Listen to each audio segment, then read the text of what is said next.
The security system alert pinged on my phone at 2:47 p.m. on a Thursday afternoon. Someone had entered my apartment. I was 300 miles away in Washington, D.C., sitting in a classified briefing at the Treasury Department, so I knew with absolute certainty that whoever had triggered my door sensor shouldn't be there. I excused myself from the meeting and pulled up the camera feed on my phone. The image quality was crystal clear. One of the benefits of having security clearance that required regular threat assessments was that I'd been authorized to install government-grade surveillance in my residence.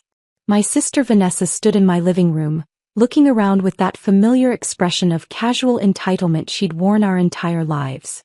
She walked directly to my home office, barely glancing at anything else. I watched her try the office door. Locked as always. She pulled something from her pocket. It looked like a tension wrench and pick set. Where had she learned to pick locks? It took her 4 minutes. Not bad for an amateur. The door swung open and she disappeared inside. My jaw clenched. I pulled up the office camera feed.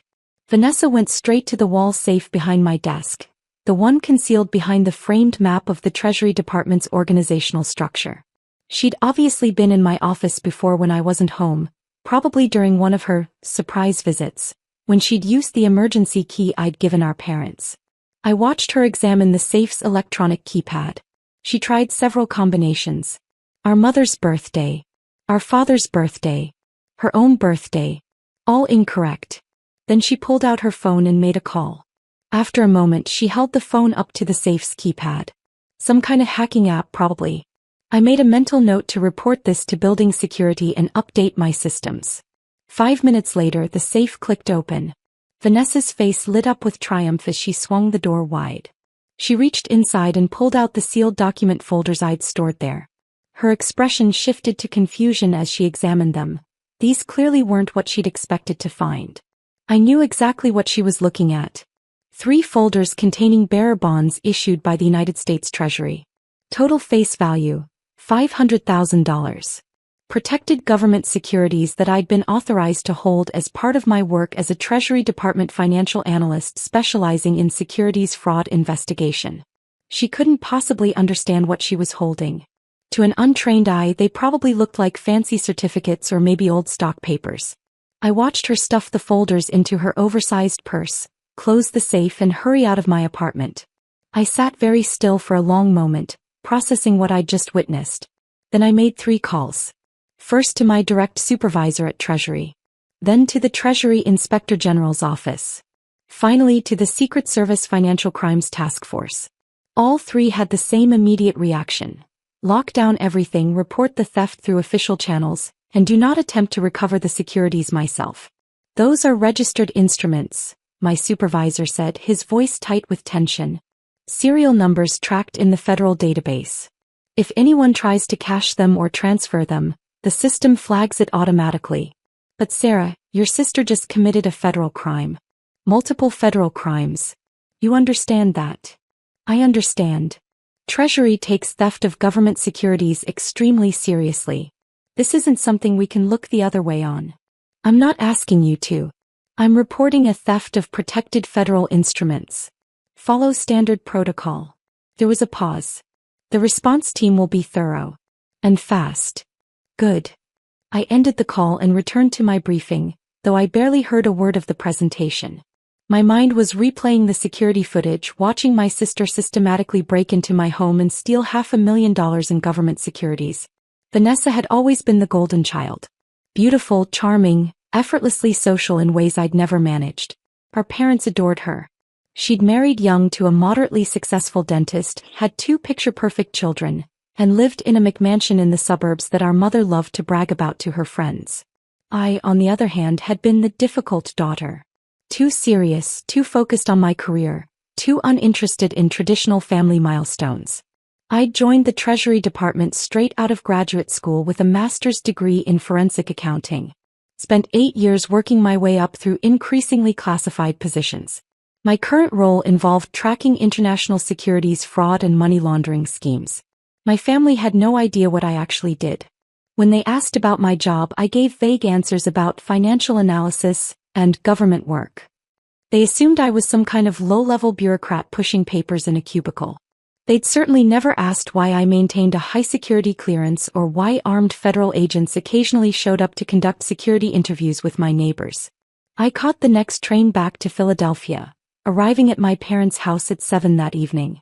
Vanessa's Range Rover was parked in the driveway, along with our parents' sedan and Uncle Mike's pickup truck. A family dinner, apparently. Perfect. I used my key and walked in to find everyone gathered in the dining room. Vanessa sat at her usual spot, looking radiant in a designer dress that probably cost more than my monthly rent. Her husband Derek sat beside her, checking his phone. Our parents were bringing dishes from the kitchen while Uncle Mike poured wine. Sarah. Mom's face registered surprise. I didn't know you were coming for dinner. Surprise visit, I said, keeping my voice light. I had some time off and thought I'd drive up. How wonderful. Set another place, honey, she called to Dad. It's so rare we get both our girls here together. Vanessa looked up from her phone and smiled at me. That perfect, practiced smile she'd perfected in high school. Hey big sister. How's the office job treating you? Busy. You know how government work is. I really don't. She laughed and Derek chuckled along with her. All those bureaucratic forms and procedures. I don't know how you stand it.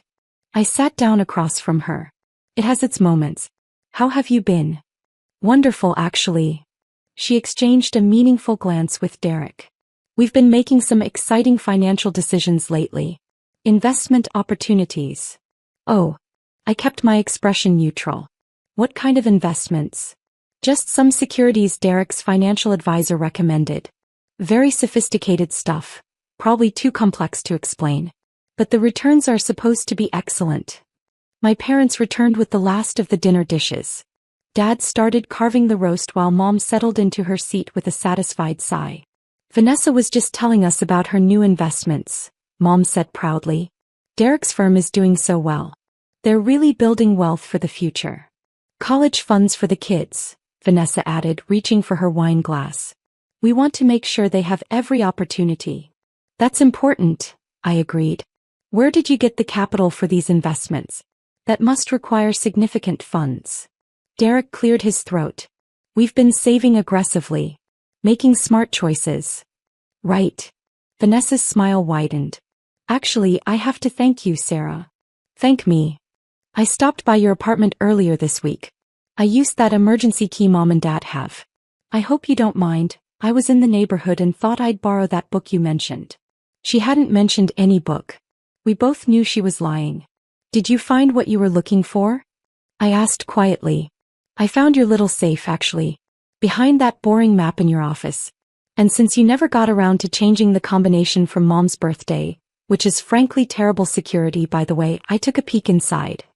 Mom and Dad exchanged confused glances. Vanessa, what are you talking about?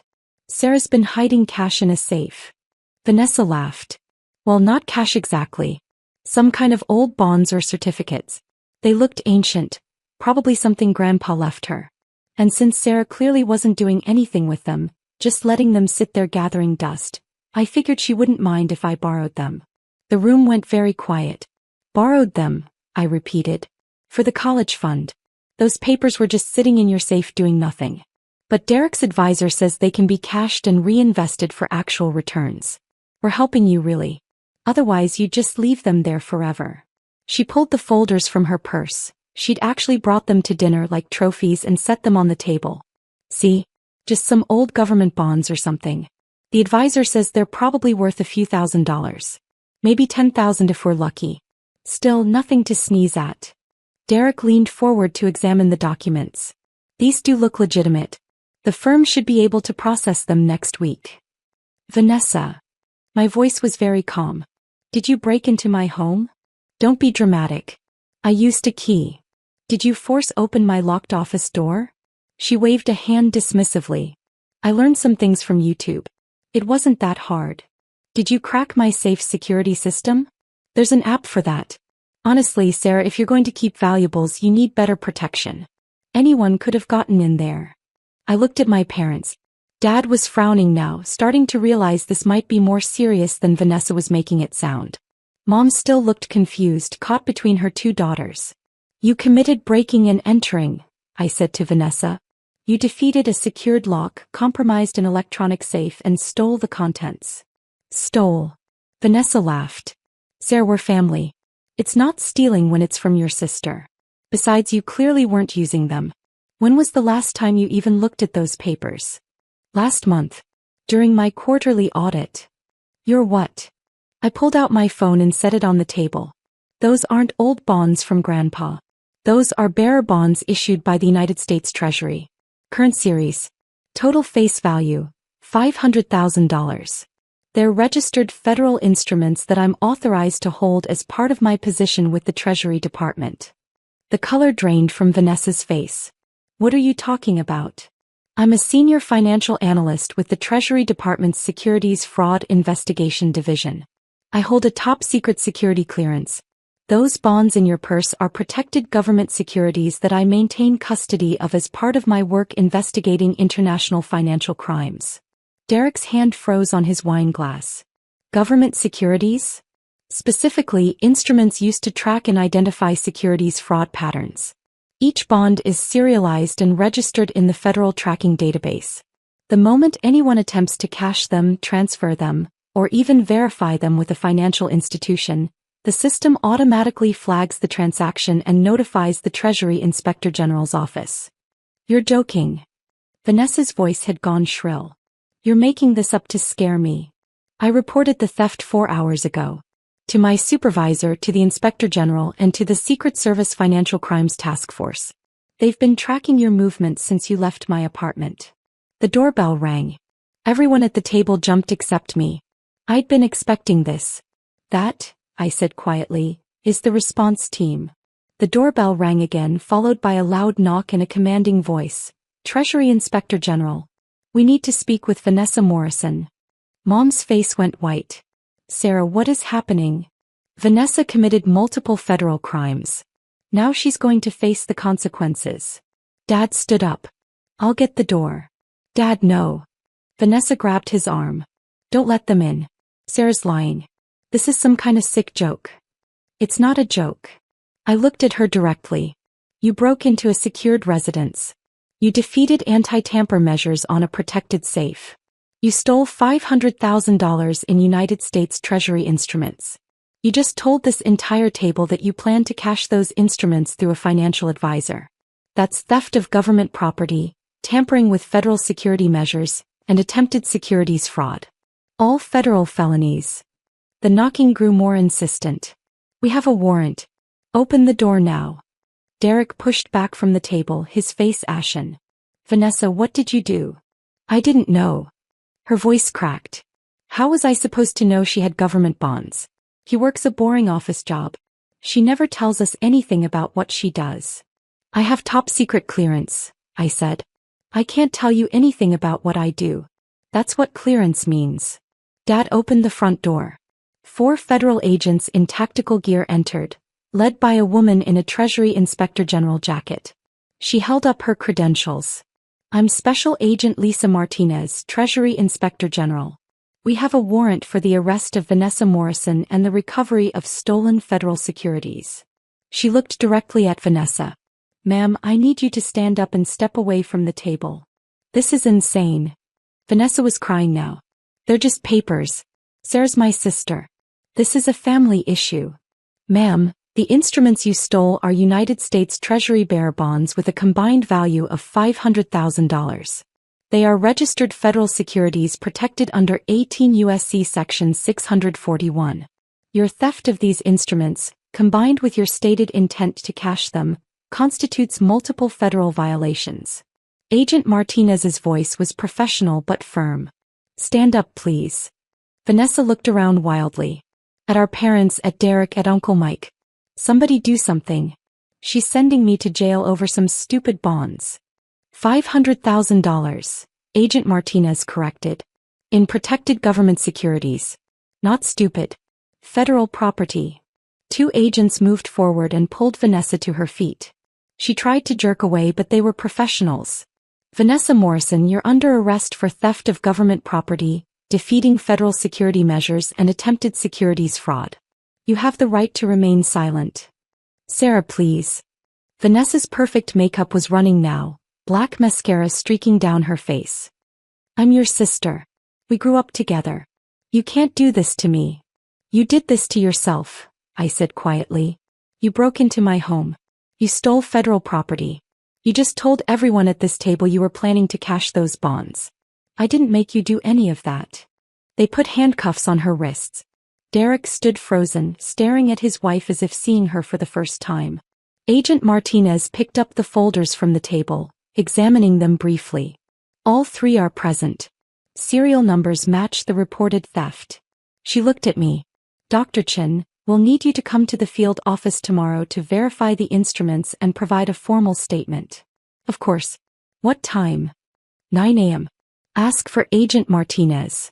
She nodded to her team and they began escorting Vanessa toward the door. My sister was sobbing now, her designer dress rumpled, her perfect hair disheveled. Mom. Dad. Don't let them take me. Please. Our parents stood helpless, watching their golden child being arrested by federal agents in their dining room. Wait. Mom's voice was barely a whisper. How long could she? Agent Martinez paused at the door. Theft of government property carries up to 10 years. Defeating federal security measures adds another 5. Attempted securities fraud is another 20.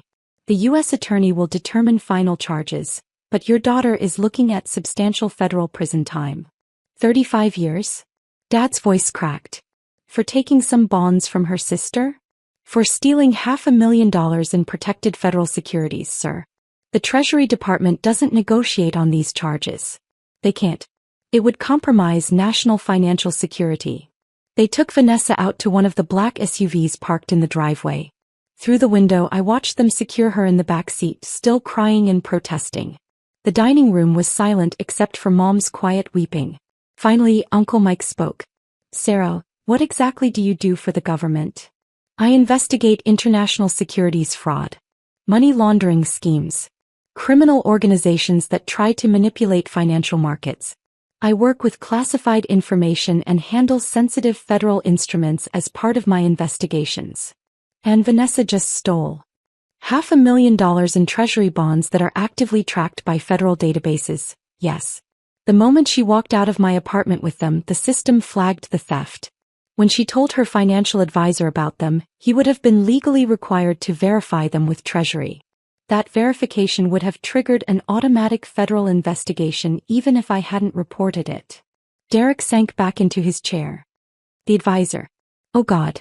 When he tries to cash them, he'll be questioned as a potential co-conspirator, I confirmed. Treasury will investigate whether he knew they were stolen. If they determine he was involved in any way, he'll face charges too.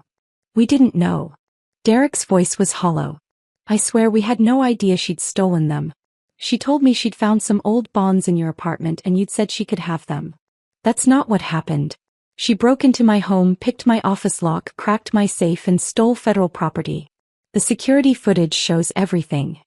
Mom looked up at me, her face streaked with tears. Security footage? I maintain surveillance systems in my residence. It's required for my clearance level. The footage has been turned over to the Inspector General's office. It shows Vanessa's entire break-in, including the timestamps and her techniques for defeating my locks. You were watching, Mom said slowly. When she broke in, you were watching it happen. I was in Washington, D.C. for a classified briefing. I got the security alert on my phone and pulled up the camera feed. And you just watched her steal from you? You didn't call her? Didn't try to stop her? I called the Treasury Inspector General's office and followed protocol for reporting theft of federal securities. That's what I'm required to do. Dad's hands were shaking. She's your sister, Sarah. Your own sister. How could you let them arrest her? Over money. Over federal crimes, Dad.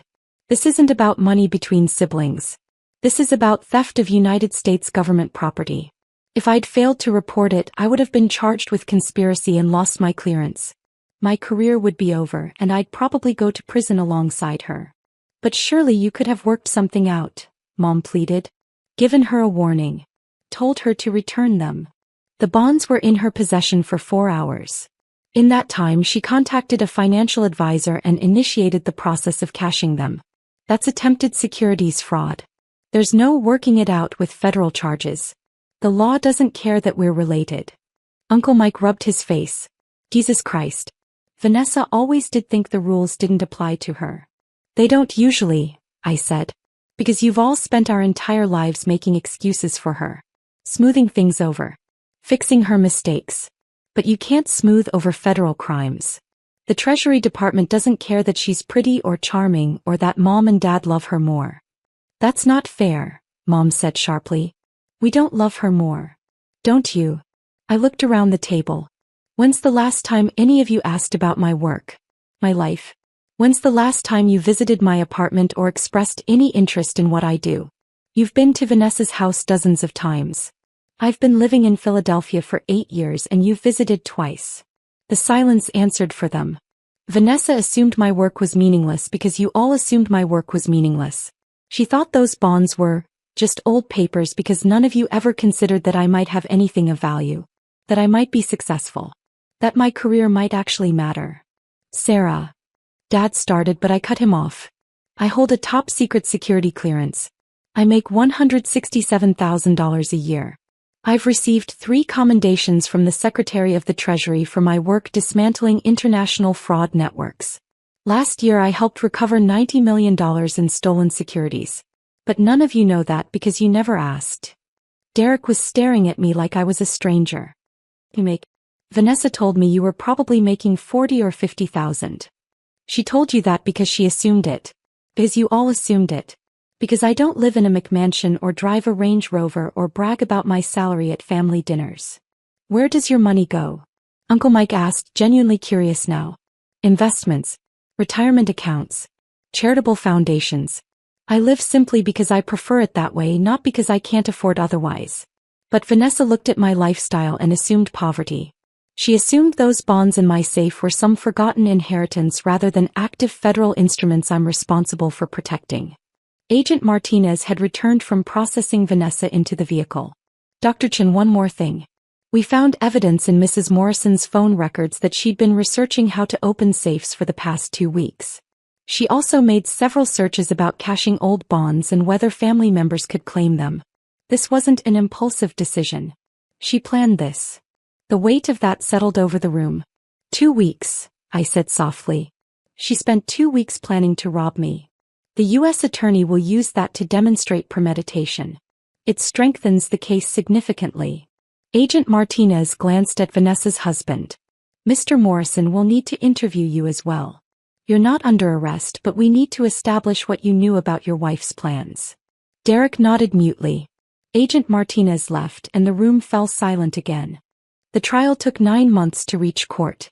Vanessa's attorney tried everything, claiming she thought the bonds belonged to the family, arguing she didn't understand their value, suggesting I'd given her permission to access my apartment. None of it worked. The security footage was damning. It showed her systematically breaking into my home, picking my office lock with tools she'd purchased specifically for that purpose, using a safe-cracking app on her phone and stealing the folders containing the bonds. Her phone records showed the 2 weeks of research.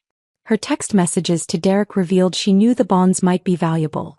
She'd written found Sarah's secret stash, might be worth serious $, the day she'd stolen them. The financial advisor testified that she'd contacted him about old Treasury bonds, and asked about maximum returns with no questions asked. He'd refused and reported the conversation to his compliance department, which had flagged it with Treasury before Vanessa was even arrested. The federal prosecutor walked the jury through each element of each crime. Theft of government property. The bonds were federal instruments. Vanessa had taken them without authorization. They were worth over $500,000. Defeating federal security measures. She'd researched and purchased lock-picking tools, used an app to crack the safe's electronic security. Attempted securities fraud. She tried to cash the bonds through a financial advisor, knowing they weren't hers. The jury deliberated for 6 hours. Guilty on all counts.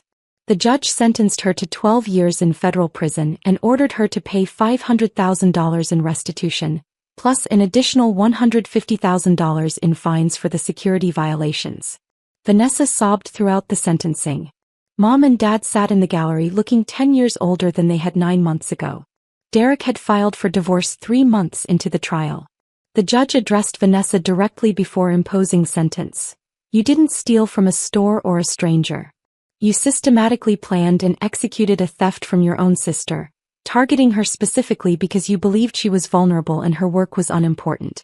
You violated her home, her security, and her trust. The fact that the stolen property was federal securities makes this a matter of national security, not just family drama. This court cannot and will not treat theft of government property lightly, regardless of familial relationships. Mom tried to talk to me after the sentencing. I wasn't cruel, but I was clear. She made her choices, Mom. Every single step of the way she chose to do this. She's still your sister. And I'm still the daughter you couldn't be bothered to visit or ask about. I'm still the one whose career you dismissed as unimportant. Vanessa didn't come up with the idea that my work was meaningless on her own. She learned it from you. Mom flinched. That's not fair. Isn't it? When's the last time you asked about my job? When's the last time you expressed pride in anything I've accomplished? You bragged about Vanessa's house, her husband, her kids. What have you ever bragged about regarding me? She had no answer.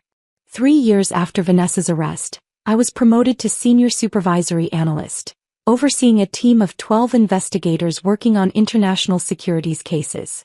My clearance was upgraded to top secret/SCI. The Secretary of the Treasury personally presented me with a Distinguished Service Award for my work on a case that recovered $340 million in fraudulent bonds. My parents didn't attend the ceremony. I didn't invite them. Vanessa will be eligible for parole in 9 years. The restitution judgment isn't going away. She'll be making payments for the rest of her life. Her house was foreclosed. Derek remarried. The kids live with him and barely speak to their mother. Sometimes I wonder if she finally understands what she stole. If she's realized that her boring bureaucrat sister was actually protecting $500,000 in federal securities as part of work that matters on a national scale. But mostly I just focus on my work. The securities markets don't care about family drama. The fraud cases don't need validation from people who can't understand them. The work just matters. And that's enough. My apartment has military-grade security now. Biometric locks, encrypted safes with tamper-evident technology, AI-monitored surveillance systems. The Inspector General's office approved the upgrades and Treasury paid for installation. I never changed the emergency key policy though. My parents still have a key. They've never used it to visit. I'm not bitter about it. I'm just done expecting things from people who fundamentally never valued what I do. Last month, one of my investigations led to the arrest of an international fraud ring that had stolen $2.3 billion in securities from 7 countries. The case made headlines across financial news networks. 3 foreign governments sent official commendations. I thought about sending the news articles to my parents. Then I thought about years of boring office job, and when are you going to do something important with your life? And, Vanessa's doing so well, maybe you should be more like your sister. Instead, I filed the commendations in my office and moved on to the next case. Some people spend their whole lives waiting for their family to recognize their worth. I decided to stop waiting and just keep protecting the financial security of the United States. The bonds don't need my family's approval to matter. Neither do I. Vanessa writes occasionally. Letters from federal prison in West Virginia where she's serving her sentence. They start with apologies and end with requests. Mostly asking if I can talk to the prosecutor about reducing her sentence or help with her restitution payments, or write letters to the parole board. I don't respond. Not out of cruelty. But because some lessons can't be learned if someone keeps rescuing you from the consequences of your choices. She spent our entire lives believing the rules didn't apply to her. That her charm and beauty and status as the favorite daughter meant she could take what she wanted without consequences. Federal prison is teaching her otherwise. And I'm teaching myself that my worth isn't determined by whether my family recognizes it. The work is enough. The cases I solve, the frauds I prevent, the securities one protect. That's enough. Some people are born into families that celebrate their success. Others have to build their validation from classified briefing to classified briefing, from commendation to commendation, until the work speaks for itself so loudly that even the doubters can't pretend not to see it. I built mine. And no one, not even family, can steal that away. Not anymore.